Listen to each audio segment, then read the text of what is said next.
اڑا رہے ہیں پیپر کی. ٹھیک سر، اگلے ٹاپک جانے بڑھتے ہیں. جسٹس قاضی فائز عیسیٰ کی نظر ثانی درخواست جو ہے وہ منظور کر لی گئی ہے. یہ بڑا فیصلہ ہے. اس حوالے سے آج عدالت میں کیا ہوا؟ راجہ محسن اعجاز ہمارے ساتھ موجود ہیں. ان سے سر پہلے جان لیتے ہیں کہ آج عدالتی کارروائی کس طریقے سے رہی. راجہ محسن بتائیے گا آج عدالتی کارروائی میں کیا کچھ دیکھا آپ نے؟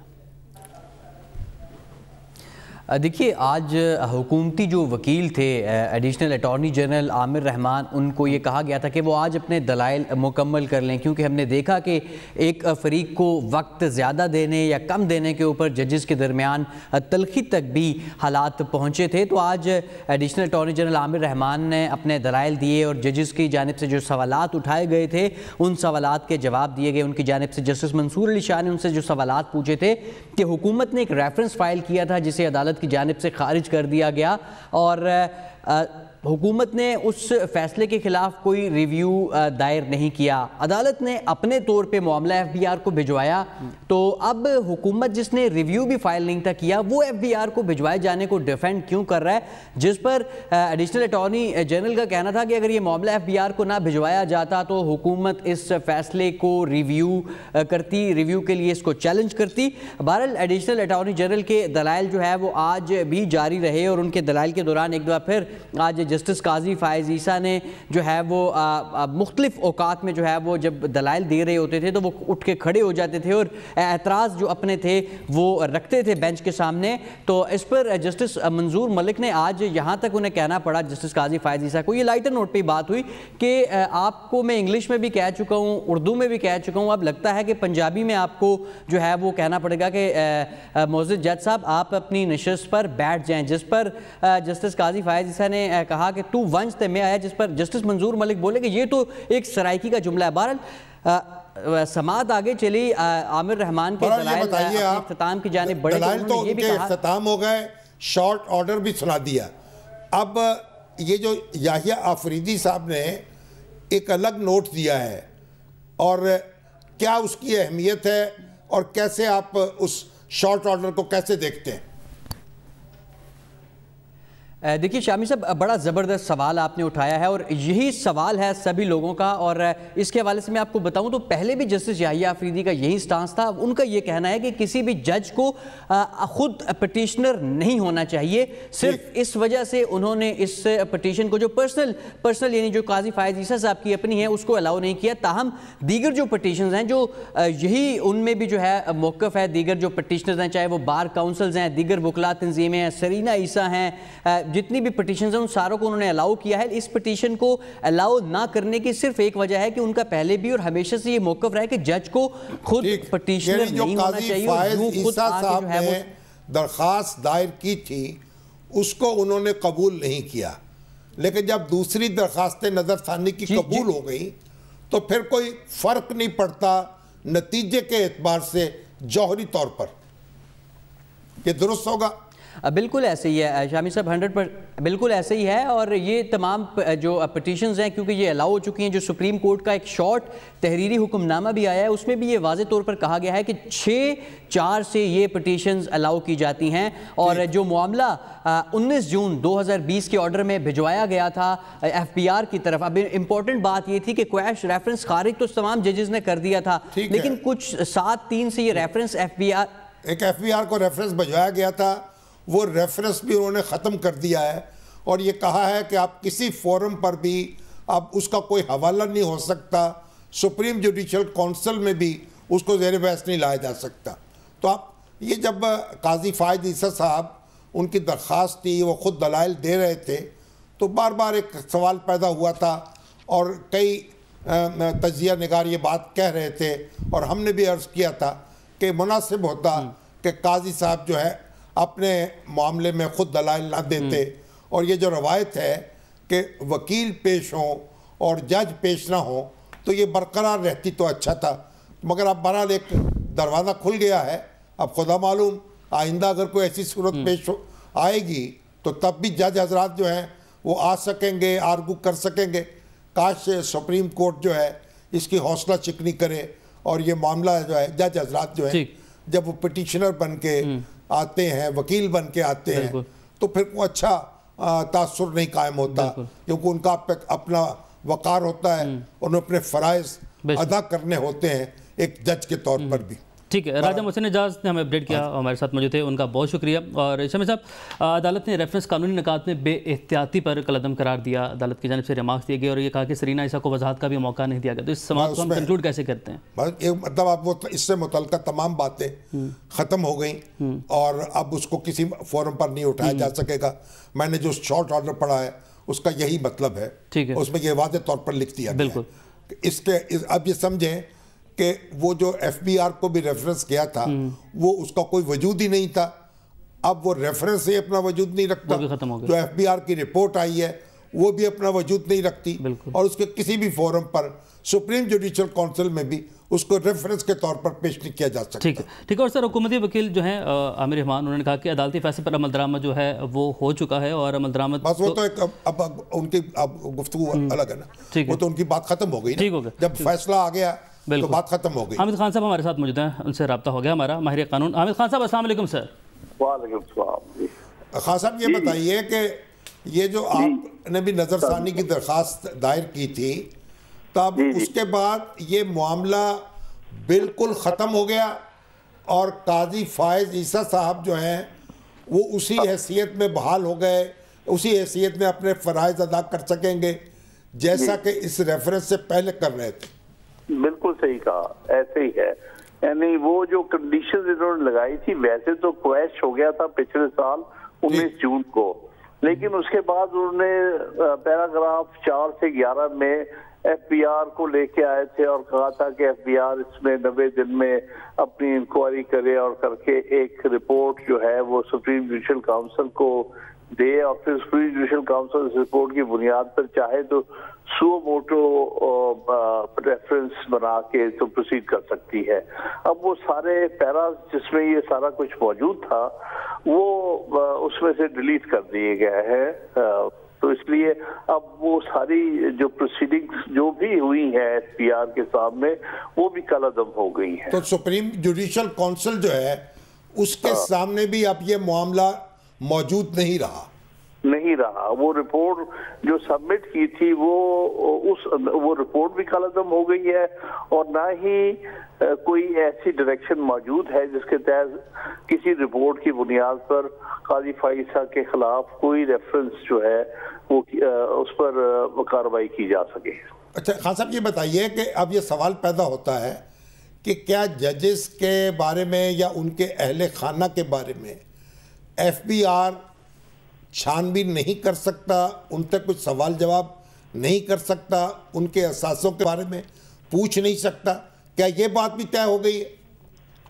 جی نہیں, ایسی کوئی بات نہیں ہے. یہ صرف اس حوالے سے ہوئی ہے جو معاملہ ریفرنس پریزیڈنشل ریفرنس جو آیا تھا 2019 کا, اس میں جو ایلیگیشن تھی قاضی صاحب کو جو اس میں ملوث کیا گیا تھا, اس حوالے سے یہ فیصلہ آیا تھا کہ نہیں, قاضی صاحب نے تو کہا میرے ایسٹس ہی نہیں ہیں, جن کے ایسٹس ہیں ان کے ساتھ کاروائی کرے وہ علیحدہ بات ہوتی. تو اس میں قاضی صاحب کا کوئی نیکسس نہیں تھا ان ایلیگیشن کے ساتھ. دوسری بات یہ تھی کہ کاروائی کے بارے میں ہمارا موقف یہ تھا کہ وہ میلا فائڈے کی گئی ہے, کیونکہ اس میں جس انداز سے حکومت کے لوگ ملوث ہوئے تھے, جن میں خاص طور پہ وہ جو ہے شہزاد اکبر ہے, جنہوں نے بڑی جلدی ہیسٹ میں جلدی یہ سارا کچھ بنایا تھا, وہ ان کا جو ایکٹ تھا اس کو انہوں نے میلا فائڈے لا ڈکلیئر کیا تھا کہ ان کا مقصد وکٹمائز کرنا تھا, اور وہ کوئی بونا فائڈے انہوں نے نہیں بنایا تھا. اس کا مطلب یہ نہیں ہے کہ کسی جج کے بارے میں نہیں ہو سکتا, لیکن انکوائری جو ہوگی وہ بونا فائڈے ہونی چاہیے, وہ کسی انتقامی طور پر نہیں ہونی چاہیے, کسی کو وکٹمائز کرنے کے لیے نہیں ہونی چاہیے. یہ بات ہے. تو اگر ایف بی آر چاہے تو اب قاضی عیسیٰ صاحب کی اہلیہ جو ہیں ان سے پوچھ سکتا ہے, ان سے تفصیل طلب کر سکتا ہے یا نہیں, یہ معاملہ ختم ہو گیا؟ نہیں, ایک بات تو ہے, ابھی اس کے بارے میں تو جب فیصلہ تفصیلی آئے گا تو وضاحت ہوگی. اس میں یہ ہوا تھا کہ انہوں نے جو فیصلہ ہے وہ کمشنر نے دیا تھا, ٹھیک. جو اور اس کمشنر کے فیصلے کے خلاف وہ انکم ٹیکس اپیلیٹ ٹرائبونل میں بیگم صاحب چلی گئی ہیں. ابھی اس اپیل کا فیصلہ ہونا ہے, اس اپیل کو نہیں روکا گیا. البتہ جو اس فیصلے کی بنیاد پر رپورٹ سبمٹ کی گئی ہے سپریم جوڈیشل کاؤنسل, اس کو کویش کر دیا گیا ہے, اس کو کلعدم کر دیا گیا ہے. لہذا وہ اس ہیرارکی میں جو کچھ بھی ہے وہ اس کو نہیں روکا گیا. وہ ایک شہری کے طور پر وہ اپنا کیس وہاں لڑ سکتی ہیں اور لڑیں گی. میں یہ سمجھتا ہوں, ابھی فیصلہ تفصیل سے آئے گا تو زیادہ واضح ہوگا, لیکن میں یہی سمجھتا ہوں کہ جو فیصلہ ہے وہ کلعدم نہیں ہوا, رپورٹ جو اس کی بنیاد پر بھیجی گئی تھی وہ کلعدم ہوگی. ٹھیک. تو آپ کیا محسوس کرتے ہیں کہ اس فیصلے کے کتنے دور رس اثرات مرتب ہوں گے؟ جی اس کے بالکل دور اثرات مرتب ہوں گے, کیونکہ یہاں پر ایک کوشش حکومت نے کی تھی پریزیڈنشل ریفرنس پر کہ ایک ایسے جج کو جو کہ ایک انڈیپینڈنٹ جج ہے, جس کے بارے میں شہرت ہے کہ وہ بالکل آزادانہ فیصلے کرنے والا ہے, اس کو اس کے فیصلے کی سزا دینے کی کوشش کی گئی تھی. کیونکہ اصل میں جو بات سامنے آئی ہے وہ یہ آئی ہے کہ 2019 میں جو فیض پور میں دھرنا ہوا تھا, اس دھرنے کے نتیجے میں جو کچھ ہوا اس کے بارے میں جو انہوں نے ججمنٹ دی تھی قاضی صاحب نے, اور اس بات کیا رد عمل تھا جو یہ ریفرنس بنایا گیا. مگر اس کی نظر ثانی جو ہے خان صاحب, اس کی نظر ثانی کی درخواست ابھی پینڈنگ ہے, تو اب قاضی فائز عیسیٰ کے سامنے وہ درخواست نظر ثانی کی پیش ہونی چاہیے, کیونکہ گورنمنٹ نے اس کے خلاف نظر ثانی کی درخواست دی ہوئی ہے, بلکہ وہ بہت پہلے ہونی چاہیے تھی پیش, لیکن بہرحال وہ پیش نہیں کی گئی تھی. اب ہو سکتی ہے, بالکل ہو سکتی ہے. ٹھیک ہے حامد خان صاحب, بہت شکریہ آپ کے وقت کے لیے. سارے قانونی اسپیکٹس جو ہیں وہ ہمارے سامنے آگے بھی ہمیں ایک بریک کی جانب بڑھنا ہے, پھر کچھ مزید ٹاپکس ہیں اس پر بات کرتے ہیں. ناظرین واپس آتے ہیں اس بریک کے بعد, ہمارے ساتھ رہیے.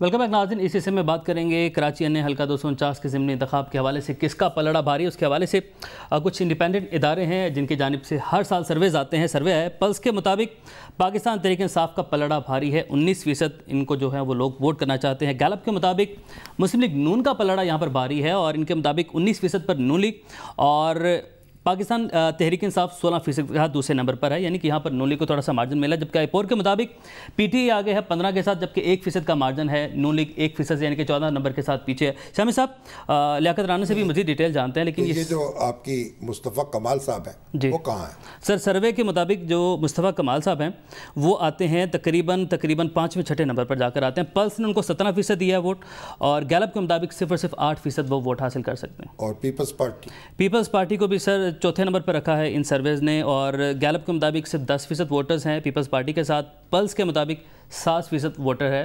گویا مقابلہ جو ہے وہ پی ٹی آئی اور مسلم لیگ نون میں ہے. بالکل. اور شامی صاحب اس میں ایک اور بڑی اہم بات ہے جو میں دیکھ رہا ہوں, جو ایسے ووٹرز ہیں جنہوں نے ابھی تک فیصلہ نہیں کیا, ان کی وہی اچھی بڑی تعداد ہے. بالکل, جس طرح امریکی انتخابات میں سوئنگ سٹیٹس ہم نے دیکھی ہوئی, یہ سوئنگ ووٹرز ہم ان کو کہہ سکتے ہیں. 22% گیلپ کے مطابق ہیں جنہوں نے ابھی تک فیصلہ نہیں کیا. 16% ہیں پلس کے مطابق جنہوں نے ابھی تک فیصلہ نہیں کیا. یعنی کہ یہ لوگ بھی اہم کردار ادا کر سکتے ہیں. یہی اہم کردار ادا کریں گے, یعنی جو بھی فیصلہ کریں گے, اتنا یعنی کلوز فائٹ ہے جب, بالکل, تو یہ فیصلہ کریں گے. اگر یہ پی ڈی ایم جو ہے اس سے جھگڑا نہ ہوتا پیپلز پارٹی کا, یا پیپلز پارٹی سے پی ڈی ایم کا, تو پیپلز پارٹی بھی ان کو سپورٹ کرتی مسلم لیگ نون کے کینڈیڈیٹ کو. کیونکہ پی ڈی ایم میں یہ طے ہوا تھا کہ جس پارٹی کی نشست ہوگی یا جو پارٹی نمبر 2 پہ رہی ہوگی اسی کا امیدوار لڑے گا. تو یہاں کیونکہ شہباز شریف صاحب جو تھے انہوں نے الیکشن لڑا تھا فیصل واڈا کے مقابلے میں, اور وہ چند سو سے ہارے تھے یا ہرائے گئے تھے. تو اب وہ یہ سیٹ مسلم لیگ نون کا استحقاق تھی. اگر پی ڈی ایم میں پیپلز پارٹی موجود ہوتی تو آج پیپلز پارٹی کے ووٹ بھی مسلم لیگ نون کو ملنے تھے. ایم کیو ایم بھی جو اتحادی جماعت ہے پی ٹی آئی کی, تو وہ بھی ساتھ نہیں دے رہی, تو پی ٹی آئی کو اس سے بھی ڈیمیج ہوگا. تو ایم کیو ایم کا اپنا کینڈیڈیٹ ہے؟ ہاں جی حافظ مرسلین صاحب. مگر وہ کتنے نمبر پہ ہے؟ حافظ مرسلین صاحب ایم کیو ایم سر آتی ہے تقریباً اس سروے میں ایم کیو ایم کا ذکر ہی نہیں کیا گیا. یہ جو حلقہ ہے نا تیسرے نمبر پہ سروے نے رکھا. یہ جو حلقہ ہے تیسرے نمبر پہ. تیسرے نمبر پہ. تو آپ نے ایسے اڑا دیا. ہاں جی اب بھی ماشاءاللہ ہے. تو دیکھیے اصل میں یہ جو حلقہ ہے نا یہ کسی ایک لسانی گروپ کا نہیں ہے. یہاں مختلف زبانیں بولنے والے آباد ہیں اور یہ مسلم لیگ کا ایک روایتی حلقہ رہا ہے. مسلم لیگ کے امیدوار ماضی میں بھی یہاں سے منتخب ہوتے رہے. ایجاد شفیع صاحب بھی منتخب ہوئے. تو ابھی آپ دیکھتے ہیں ٹی ایل پی بھی یہاں پر ہے 2018 میں. ٹی ایل پی نے بھی اچھا ووٹ حاصل کیا تھا. اچھا خاصا ووٹ ہے. اب ٹی ایل پی بھی الیکشن لڑ رہی ہے. اب ظاہر ہے کہ اس کے بھی اثرات ہیں. بہرحال گراؤنڈ ریالٹی کیا ہے. لیاقت رانا ہمارے ساتھ موجود ہیں, ان سے جانتے ہیں. لیاقت رانا صاحب السلام علیکم. وعلیکم السلام. شامی صاحب رانا صاحب یہ بتائیے کیا دیکھ رہے ہیں, کیسی کمپین چل رہی ہے اور کیا الیکشن, آج بھی مراد علی شاہ صاحب نے کہا ہے کہ الیکشن کمیشن کو کہ الیکشن ملتوی کیے جائے, تو ملتوی ہونے کا بھی کوئی امکان موجود ہے اب بھی؟ دیکھیں شامی صاحب, جہاں تک الیکشن ملتوی ہونے کا معاملہ ہے تو میرے خیال میں اب وہ وائنڈ اپ ہو چکا ہے. ابھی کچھ دیر پہلے کمشنر آفس میں صوبائی الیکشن کمشنر کی صدارت میں ایک اجلاس ہوا جس میں پولیس, رینجرز اور دیگر تمام ادارے ضلعی انتظامیہ کو طلب کیا گیا تھا. وہاں جو سیکیورٹی کی صورتحال ہے یا دیگر جو کرونا کی صورتحال ہے, تمام چیزوں کو مد نظر رکھ کر غور کیا گیا اور ایک لائے عمل طے کیا گیا. صوبائی الیکشن کمشنر اعجاز انور چوہان کا کہنا تھا کہ ایس او پیز پر ہمیں عمل درآمد کرانے کے لیے سختی کرنی پڑے گی. اس سلسلے میں پولیس اور رینجرز ہماری مدد کرے گی. ہم تمام جو انتخابی عملہ ہے, الیکشن کمیشن کا سٹاف ہے, اس کو سینیٹائزر اور ماسک دیے جائیں گے, جبکہ ہم کوشش کریں گے کہ سوشل ڈسٹینس برقرار رہے اور جو ووٹرز ہیں وہ بھی ماسک پہن کر ہی ووٹ کا استعمال کر سکیں. جہاں تک آپ بات کر رہے تھے یہ جو جی بالکل پولنگ کی شرح کم ہو سکتی ہے. جی بالکل شامی صاحب آپ صحیح کہہ رہے ہیں. کرونا کی وجہ سے, دوسرا پھر رمضان المبارک ہے, روزے کی وجہ سے بھی لوگ گھروں سے کم نکلتے ہیں. کراچی میں ان دنوں شدید گرمی کی لپیٹ میں ہے کراچی, اور کرونا کی وجہ سے بھی جو ایس او پیز ہیں اس پر عمل درآمد ہونے کی وجہ سے یہاں توقع کی جا رہی ہے. الیکشن کمیشن کا بھی کہنا ہے کہ بنیادی مقابلہ ہے وہ کن کے درمیان ہے؟ دیکھیں شامی صاحب, مجموعی طور پر اگر اس حلقے کو ہم دیکھیں تو 1988 سے 2 دفعہ مسلم لیگ نون نے کامیابی حاصل کی ہے, 2 دفعہ پاکستان پیپلز پارٹی نے کامیابی حاصل کی ہے, 2 دفعہ ایم کیو ایم کے پاس یہ نشست رہی ہے, جبکہ 1 دفعہ مجلس عمل کے عمر صادق اور 1 دفعہ فیصل ووڈا گزشتہ سال 2018 کے الیکشن میں کامیاب ہوئے تھے. اگر گزشتہ سال کے گزشتہ الیکشن کو دیکھا جائے تو اس وقت بھی صورتحال کوئی زیادہ تبدیل نہیں ہوئی. جو سرویز آ رہے ہیں ان کے مطابق صرف 2 چیزیں چینج ہوئی ہیں. ایک تو جو پاک سرزمین پارٹی کے مصطفیٰ کمال کا الیکشن میں حصہ لینا ہے اور سرویز میں ان کا نمبر 2 یا 3 پہ آنا, یہ حیران کن ہے. دوسرا جو گزشتہ دنوں کالعدم قرار دی جانے والی ٹی ایل پی ہے اس کے 23,000 سے زائد ووٹ تھے گزشتہ الیکشن میں اور تیسرے نمبر پر آئی تھی, اور توقع کچھ لوگوں کا کہنا ہے کہ وہ اپسیٹ بھی کر سکتی ہے. پاکستان مسلم league, Tehreek Insaf, T L P اور مصطفیٰ کمال کے درمیان میں بنیادی طور پہ مقابلہ دیکھا جا رہا ہے, جبکہ پیپلز پارٹی اور ایم کیو ایم کی طرف سے بھی دعویٰ کیا جا رہا ہے کہ وہ اس ضمنی الیکشن میں کامیابی حاصل کریں گے. دلچسپ بات یہ ہے کہ وہ ایک مضبوط امیدوار ہیں یہاں. جی بالکل, اگر دیکھا جائے تو مسلم لیگ نون کی یہاں صورتحال جو ان کے حق میں ہے, مفتاح اسماعیل اپنی انتخابی مہم بھی بہت اچھے طریقے سے چلا رہے ہیں. اگر ان کا کمپین میں مقابلہ ہے تو مصطفیٰ کمال کا انتخابی مہم کے دوران ان کا مقابلہ کر رہے ہیں. ادروائز مفتاح کمال کی پوزیشن بہت اچھی ہے, اور اس وقت صورتحال یہ ہے کہ بلدیاتی حلقے 6 بلدیاتی یوسیاں ہیں جن پر مسلم لیگ نون کی اجارہ داری ہے, اور مسلم لیگ نون کا ووٹ 1988 سے ہی انٹیکٹ ہے. جیسے کہ اگر 1988 جو ان کو ووٹ ملے تھی, آج بھی مریم نے جو اپنا دورہ ملتوی کیا ہے اور کہا تو یہ ہے کہ کرونا کی وجہ سے وہ نہیں آ رہی, اس کے بھی کوئی اثرات مرتب ہوں گے؟ اگر وہ آتی تو اس کو فائدہ پہنچتا ڈاکٹر مفتاح کو؟ جی بالکل، مریم نواز ایک کراؤڈ پلر ہیں، وہ آتی تو یقینی طور پہ مفتاح اسماعیل کو اس کا بہت زیادہ فائدہ ہوتا، اور کچھ تھوڑی سی مایوسی بھی ہوئی ہے مسلم لیگ کے کارکنوں میں یا ان کے حمایتیوں میں مریم نواز کے نہ آنے کی وجہ سے، لیکن ان کا کہنا ہے کہ چونکہ کورونا کی وجہ سے بیماری پھیلنے کا خدشہ ہے، اس لیے مسلم لیگ نون کو توقع ہے کہ مفتاح اسماعیل یہاں سے کامیابی حاصل کریں گے۔ ویڈیو پیغام جاری کر دیا 2018 کے بھی الیکشن میں جی بالکل انہوں نے ویڈیو پیغام جاری کیا ہے، اور توقع کی جا رہی ہے کہ مسلم لیگ نون اور تحریک انصاف جبکہ پاک سرزمین پارٹی کے مصطفیٰ کمال کے درمیان مقابلے کی توقع کی جا رہی ہے، لیکن ٹی ایل پی کو بھی نظر انداز نہیں کیا جا سکتا کیونکہ وہ گزشتہ الیکشن میں بھی تیسرے نمبر پہ آئی تھی۔ آخر میں لیاقت کمنٹ کر دیں، ملک شہزاد اوان صاحب جو کہ ایم پی ہیں پاکستان تحریک انصاف کے، وہ ناراض تھے امجد آفریدی کو نامزد کرنے پر، تو کیا اب ان کو منا لیا گیا ہے جماعت کی جانب سے؟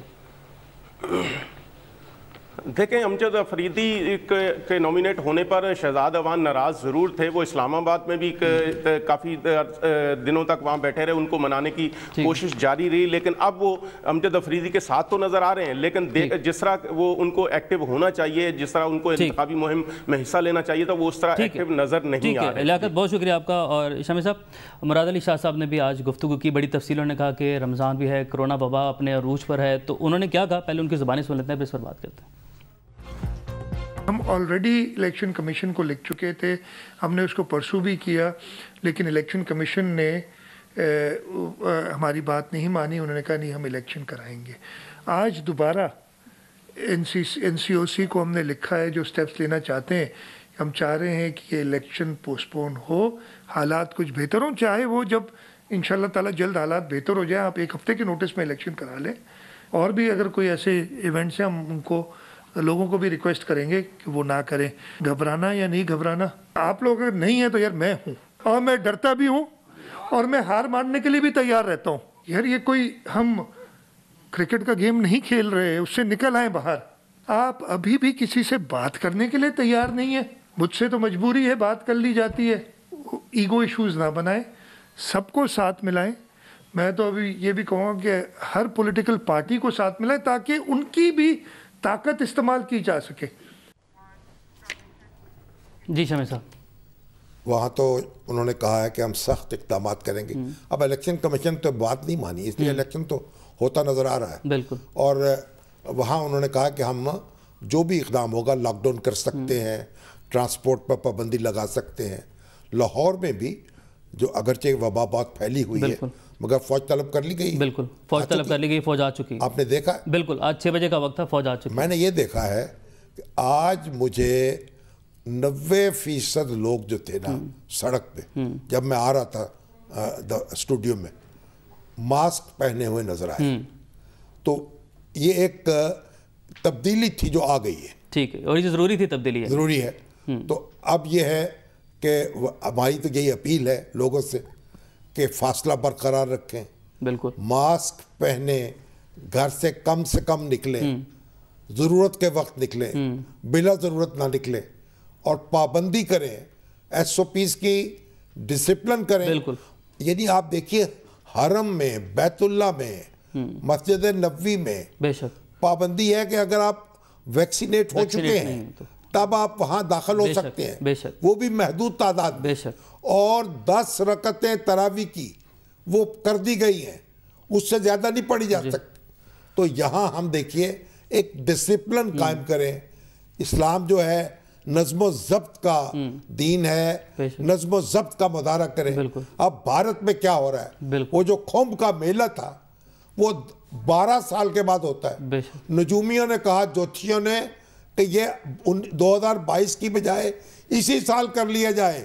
ستارے بڑے شبھ ہیں، کروڑوں لوگ کٹھے ہوئے، لاکھوں جو تھے وہ نہاتے رہے اور گنگا میں، اور کئی دن تک، اور وہ طوفان بدتمیزی جو مچا، اب گھر گھر میں کوہرام مچا ہوا ہے، اور بھارت شدید لپیٹ میں ہے۔ پاکستان نے امداد بھی بھیجی، ہم امداد بھیجنے کی بات کر رہے ہیں، ہمدردی کا اظہار کر رہے ہیں، ہمارے ہمسائے ہیں، ہمیں بڑی ہمدردی ہے۔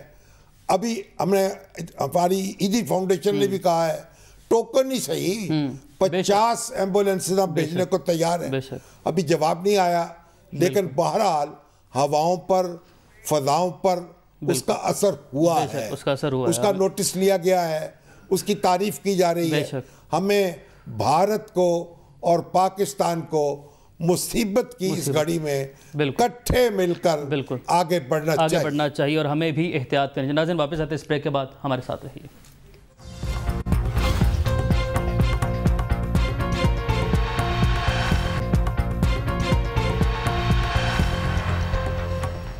آج کا پروگرام ناظرین اپنے اختتام کو پہنچا. آپ سے کل ایک مرتبہ پھر سے ملاقات ہوگی. اپنا بہت سارا خیال رکھیں. اللہ حافظ.